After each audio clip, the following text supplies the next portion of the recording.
the 10th Doctor is the man who never would. So, why do I prefer this guy? There should have been another way.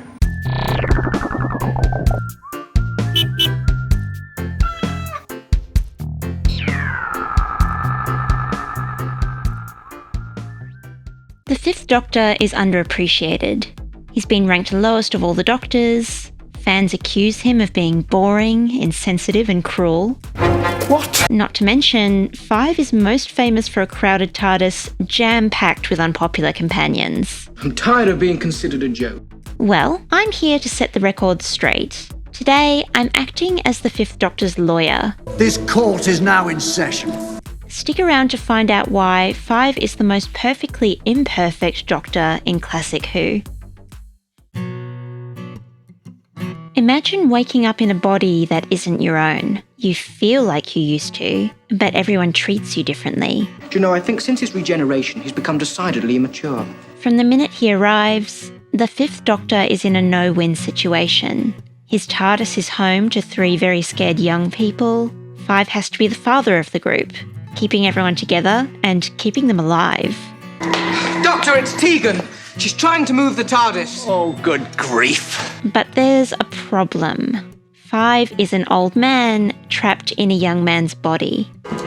Why does no one ever listen to me? Do I just have a face that nobody listens to? Try as he might, he can't get anyone to take him seriously. Too many people have died for you to play the fool. This would be hard enough, but there's another problem. 5 looks human, but isn't. Every Doctor is an outsider. They live on the margins of human society. Each incarnation handles their otherness differently. Some just have natural authority. They can afford to seem different because people will still listen to them. I don't make threats, but I do keep promises. And I promise you, I shall cause you more trouble than you bargained for if you don't return my property. Others lean into their difference. They let people believe that they're stupid or foolish. Then they use this to their advantage. Of course, it would have been much nicer to have stolen one of the pictures, but I've tried that before and all sorts of alarms go off. My dear, I don't think he's as stupid as he seems. My dear, nobody could be as stupid as he seems. How does 5 handle being an outsider? Well, bear with me, I think the answer actually lies in his costume. The cricketing outfit is supposed to make 5 seem approachable. It signals that this Doctor is a team player and an all-round good sport. But that stick of celery on the lapel is a dead giveaway that there's more to this character. He has an alien side, a dark side. I've seen complaints that the 5th Doctor is boring. I would say 5 seems bland by design. The 5th Doctor hides his alienness. He doesn't necessarily hide where he comes from, but he hides the parts of himself which others won't be able to relate to. Instead, like his costume, 5 tries to exude charm. Occasionally, though, the Time Lord within bleeds through. Watch closely and you'll catch these small moments of 5 walking through corridors or moving his hands in an alien way. Or moments where he just can't relate to the people around him. Why does she always overreact? I think she's finding the idea of going more painful than she thought. Then why didn't she say so? This Doctor works really hard to blend in with his surroundings, but it's not always successful. Black Orchid is probably the best example. 5 literally puts on a costume to hide his identity. Then the mask is removed and 5 gets accused of murder. Just exactly who are you and what are you doing here? I'm afraid if I told you, you wouldn't believe me. I'm a Time Lord. A what? I told you. And 5th Doctor defenders tend to describe him as vulnerable. But it's not just vulnerability that makes 5 interesting. It's the way he tries to cover it up. This Doctor doesn't just hide his otherness, he also hides his emotions. 5 pushes down pain or frustration, but every so often, it rises to the surface, and you get that wide-eyed, squeaky-voiced performance. And it would help. It really would help if there wasn't some skinny idiot ranting in my face about every single thing that happens to be in front of him. 5's character is quite like the TARDIS, actually. It seems uninteresting on the surface, but there's so much going on inside. Now, don't jump to conclusions, Adric. Sometimes we humanoids try to disguise our true feelings. So, what about Five's companions? Are they just as complicated? And why do we need 3 of them?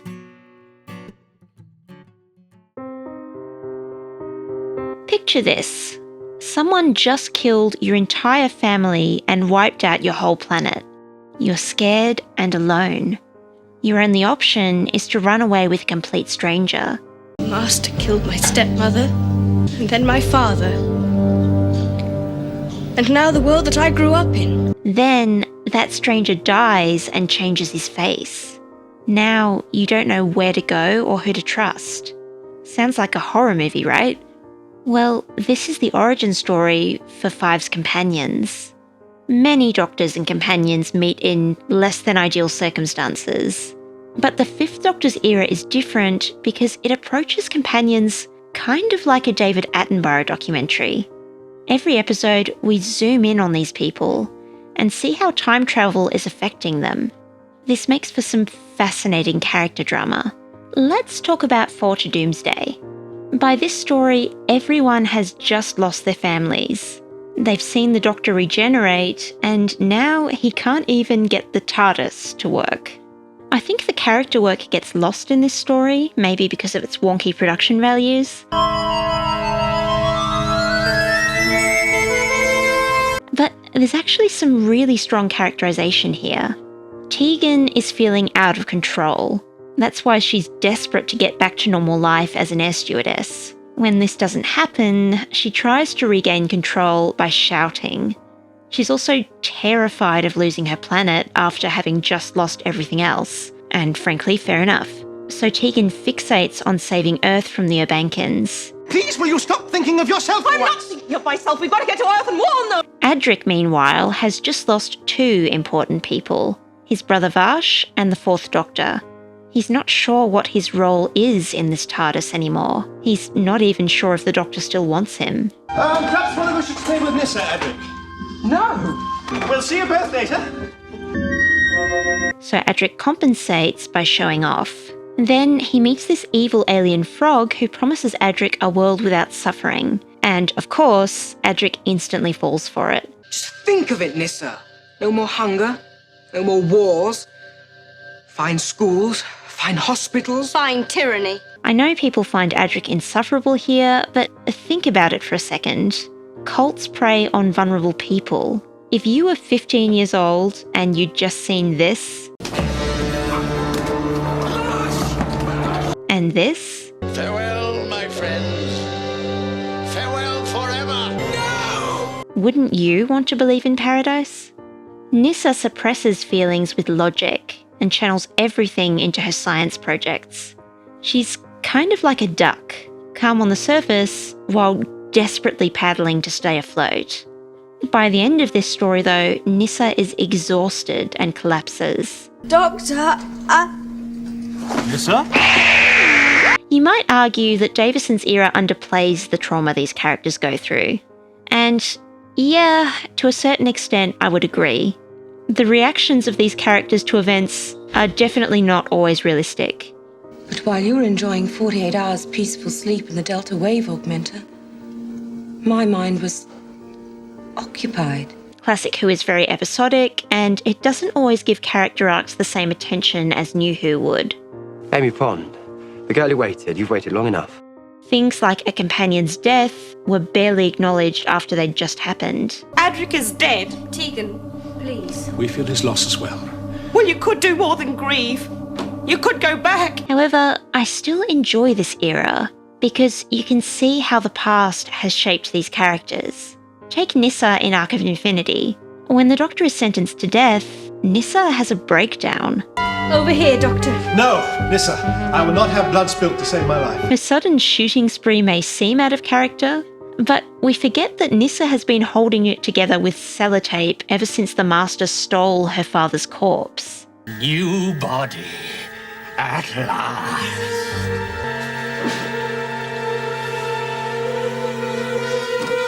Losing the Doctor the only friend she has left is the last straw. There was a lot of anger and pain in there, and she had transferred those feelings onto the Doctor. Anything that threatened the Doctor would force her, a very rational girl, to respond in a very emotional way. While they have their faults, both as people and in terms of the way they're written, these companions still feel like living, breathing people to me. Sure, this TARDIS team barely talks about their losses, but it actually feels appropriate.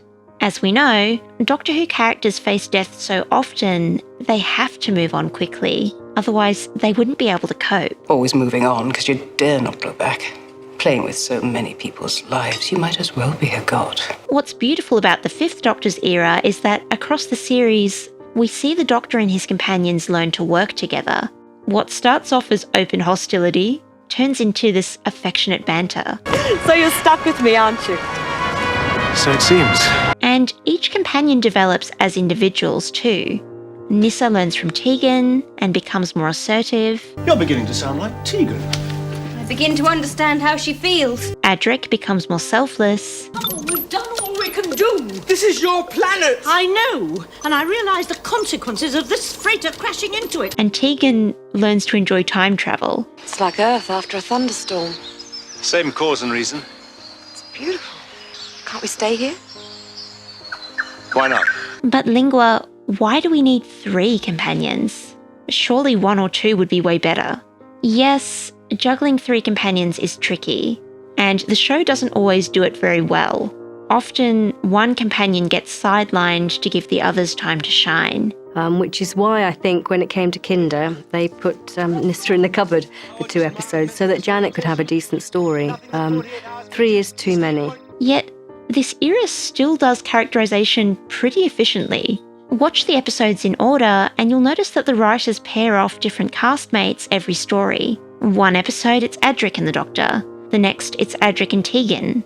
Watching these characters play off each other, we get a strong sense of them, even when they're only on screen for a few minutes. I think I can move them. Let me try, I'm stronger. Yeah, but not as determined. And while it's difficult to write, I love the dysfunctional family dynamic that this era goes for. Some fans say that Five doesn't even care about his companions, and I do see why you might think that. As we've established, Five is emotionally detached. And admittedly, his TARDIS team does fight pretty much every episode. Whereas John felt that the way of making them interesting was to make them kind of combative. Again, I would say that Five does care, but being an alien, he just expresses it differently. Like in this scene, where he's obviously glad that Turlo is staying on, but he can't quite say this out loud. You changed your mind about going home. I thought I would learn more if I stayed with you. As for the arguing, I think this is one of those cases where the people you love are the people that you're more likely to hurt. The fighting is a sign not that these characters hate each other, but that they trust each other enough to speak their minds. Another common complaint is that Five doesn't have a definitive companion. I don't really get this, because personally, I think they're all definitive. Each companion has a different role, and each one tells us something different about Five's character. Tegan is the advocate. She holds the Doctor accountable. Over time, she becomes his inner voice. What was it you always told me, Doctor? Braveheart? But while this inner voice can be comforting, it can also be really harsh. Tegan often voices Five's insecurities. She expresses all the self-doubt that Five can't express himself. Yourself a Time Lord. Broken clock keeps better time than you do. At least it's accurate twice a day, which is more than you ever are. Nyssa is the sensible middle child. Oh dear, it's all getting rather silly, isn't it? Oh, I didn't mean to be so rude. Why don't you calculate the course home? Show the Doctor it can be done. She's also a really interesting mirror to the Doctor. Both are intelligent, withdrawn outsiders who have been cut off from their home planets. This parallel becomes even more apparent when the Doctor loses his entire species in the Time War. Nyssa also teaches us about the Doctor's sense of morality. Where Nyssa tends to think in black and white, Five's moral code is a lot greyer. This creates drama. Five is willing to endanger one person for the greater good. Nyssa, not so much. But you've had this particular dream before. Doctor, stop it. Haven't you? The same feelings of fear remain. Doctor, it doesn't matter. You're awake now. It was only a dream. Adric symbolises this doctor's fallibility. As the baby of the family, Adric shows us that Five can be just as powerless as the children he's trying to protect. Please hurry, Doctor. We must get Adric off the freighter. The console's damaged. We must save Adric. There's so little time. Adric's death raises the stakes. It reminds you that travelling with this doctor is dangerous, and not everyone comes out alive.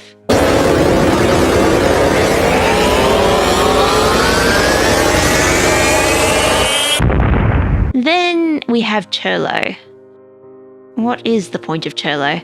Well, I think Turlo is here to teach us about heroism. Turlo is cowardly. You can't just leave him. Face it, Tegan. He's drowned. What? He runs from danger and will sacrifice other people to save himself. Usually, Turlo's cowardice emphasises Five's bravery. But in stories like Warriors of the Deep, the Doctor panics, follows Turlo's advice, and things end badly. Together, these two characters show us different ways to respond to fear. Speaking of, I've been avoiding the elephant in the room. There should have been another way. There's something we haven't talked about yet. Is the Fifth Doctor cruel? I ain't no nice guy after all. This is a difficult question. To answer it, we need to ask some other questions first. Is being violent the same as being cruel? Is violence ever justified? So sorry. And if so, where is the line?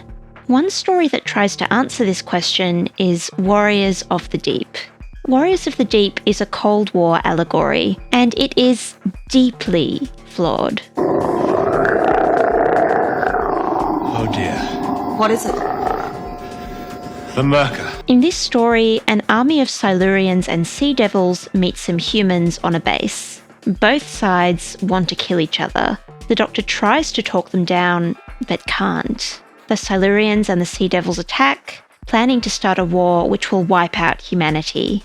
The Doctor, reluctantly, is persuaded to gas them. What about you, Doctor? What the hell are you changing into? The story ends with humans and reptilians dead. In this story, Five is cruel. However, to me, he seems cruel not by design, but because of bad writing. I understand the point this episode wants to make. If we let conflict escalate, there will be mass destruction. The episode tries to convince you that the Doctor has no choice but to use the gas. However, like the Interstellar Song Contest, this story is using a false dichotomy. Either the reptilians die, or everything is destroyed. There's no middle ground, no other solution. And presenting genocide as the only solution to this problem feels horrifically dishonest. It's also hard to take this so-called moral dilemma seriously. The production values in this episode are hilarious.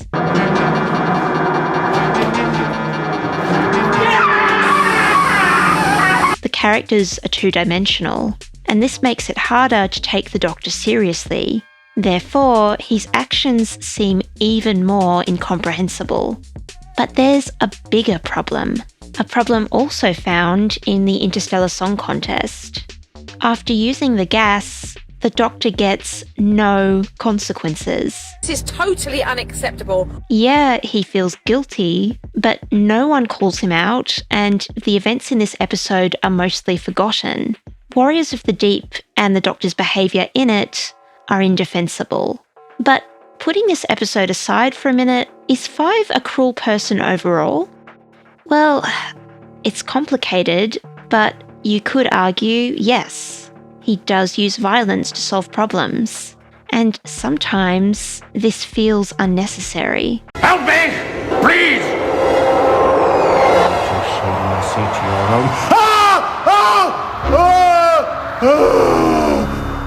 However, I think you could also say the same about many of the Doctors. mercy on me! I have pity for you. 15! Bye, Davros. Most use violence, and many have moments where that violence feels cruel. Let go of me. What are you doing? Well, I was going to get him to draw our way back to the TARDIS. Look, Solomon. The missiles. See them shine. See how valuable they are. And they're all yours. Personally, I'm not totally against this show being violent. I don't mind the Doctor having a dark side because the alternative is often worse. Guns, never use them. They're gonna kill us with their guns. Put the gun down, Ryan. In New Who, the Doctor is frequently written as a pacifist, but their pacifism can hurt the story. Because the Doctor can't use violence, a side character sacrifices themselves or blows things up. 7, 6, 5, 4, 3, Sometime. 1. The problem is still solved with violence. It's just not the Doctor doing it. This doesn't make the Doctor heroic. It just makes them hypocritical. The man who abhors violence, never carrying a gun. You take ordinary people and you fashion them into weapons. It gets better when Doctor Who shows why violence isn't the answer. I'm more likely to agree that violence is wrong if the show makes a convincing argument. However, violence must have consequences. Every great decision creates ripples. Like a huge boulder dropped in a lake. The ripples merge, rebound off the banks in unforeseeable ways. Genesis of the Daleks is great because it shows how violence has terrible outcomes, even when it's done for the greater good. But if I kill, wipe out a whole intelligent life form, then I become like them. I'd be no better than the Daleks. The Time War has lasting consequences, not just for the Doctor, but the entire universe. 5 does receive more consequences than other incarnations of the Doctor. I'm not talking about Warriors of the Deep here, but his era in general. 2 of 5's companions die. Tegan leaves because life in the TARDIS has become too violent. Tegan. It stopped being fun, Doctor. 5 grows increasingly withdrawn and miserable. Doctor, you're becoming obsessed. Yes, obsessed and depressed. In the end, he chooses not violence and destruction, but kindness. 5 dies, sacrificing himself for his new companion. Oh, yes, of course I can find the antidote! I owe it to my friend to try because I got her into this! So you see, I'm not gonna let you stop me now! This is more than I can say for the next era, where the Doctor is self-centered, cruelty becomes casual, and there are no consequences whatsoever. Forgive me if I don't join. The 5th Doctor's era has big problems. But there's one thing about this that I love. 5 and his companions aren't heroes by default. They have to choose the heroic path, and sometimes they get it wrong. Hesitate, Doctor. If I were you, I would be dead. I lack your practice, Davros. Action requires courage, something you lack. No, the execution of this idea isn't perfect. Sometimes it's downright harmful. Still, I enjoy watching a character learn how to be good. I find it much more impressive than a character who is automatically good because the scriptwriter says so. You asked me if you're a good man, and the answer is, I don't know. But I think you try to be, and I think that's probably the point. Every episode, the Doctor meets monsters. Yet, not many eras of Doctor Who have me asking if the Doctor can actually win. Even fewer episodes show me the monsters living inside the Doctor's head. They can be the scariest monsters of all. Davison's incarnation brought me closer to the Doctor as a character than any of the others. While no, his era isn't perfect, I would say that's exactly the point. Thanks for watching Lingua Anomaly. Don't forget that overthinking is a superpower, and there is beauty in the way that you think. And I've lost the page, where is it? Oh. But there's actually some really strong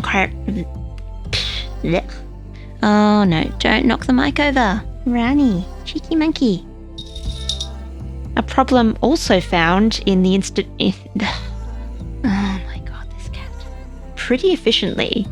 Rani, I swear to God. Let's talk about... The damn heater keeps clicking. Let's talk about the skeletons in Five's closet. There's something we haven't